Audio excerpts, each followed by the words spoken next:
messieurs très bien, à une certaine époque, découvrirent l'électricité.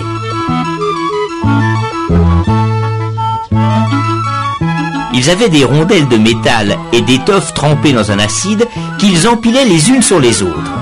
Cela faisait une pile de rondelles, une pile électrique. Ils dirent, l'électricité, ça doit être quelque chose qui sort par un fil et qui rentre par un autre. Alors, ils écrivirent plus d'un côté et moins de l'autre, et décidèrent que l'électricité allait du plus vers le moins. Mais alors là, tout à fait au hasard. Pour savoir au juste, il aurait fallu voir de près les atomes des fils.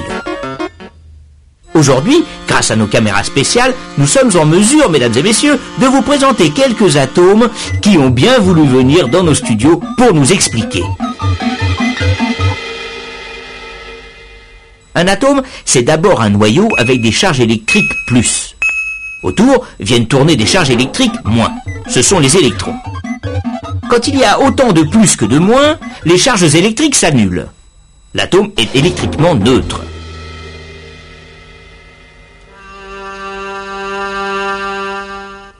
Mais les électrons sont de nature assez baladeuse.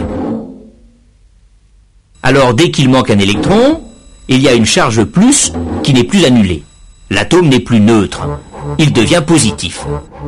Et plus il lui manque d'électrons, plus l'atome est positif. Il n'aura qu'une envie, l'atome, bien sûr, c'est de récupérer des électrons.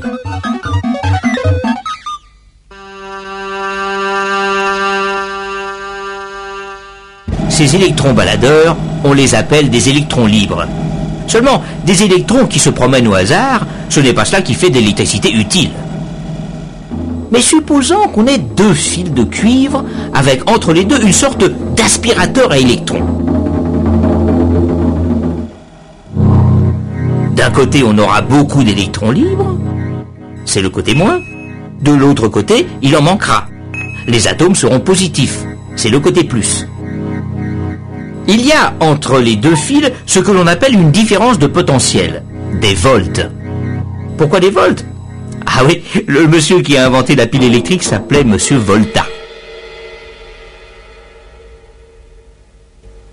Et plus il manque d'électrons d'un côté, plus la différence de potentiel est grande. Plus il y a de volts. Tout le long des fils, les atomes n'auront qu'une envie, bien sûr, c'est de récupérer les électrons qui sont dans l'autre fil. Nous, on va les laisser passer, les électrons. On va leur faire un passage, mais très très étroit. Le filament d'une lampe, par exemple. Alors les électrons se précipitent. Ça se presse, se bouscule, les atomes ne savent plus où donner de la tête, cela frotte, cela chauffe, cela fait de la lumière.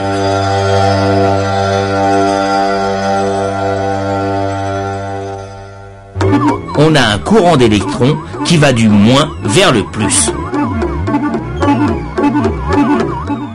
Eh oui, nos messieurs s'étaient un peu trompés de sens. Il faut dire qu'ils ne savaient pas encore ce que c'était que les électrons.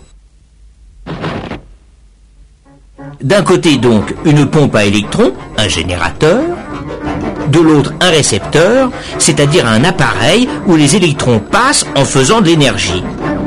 Ampoule, radiateur, moteur électrique, etc. Et si on récupère de l'énergie d'un côté, il faut bien en fournir de l'autre côté, au générateur. Dans les piles, c'est de l'énergie chimique. Un acide attaque un métal. Quand l'acide est usé, il n'y a plus de volts. On peut aussi utiliser l'énergie solaire. On peut aussi faire tourner un aimant devant une bobine. Là, il faut de l'énergie mécanique. C'est un peu comme cela, mais alors en plus compliqué, qui est fabriquer l'électricité qui arrive chez vous. Mais n'essayez pas de savoir où est le plus et où est le moins. C'est un courant qui change de sens tout le temps. Un courant alternatif. Mais ça, on en reparlera.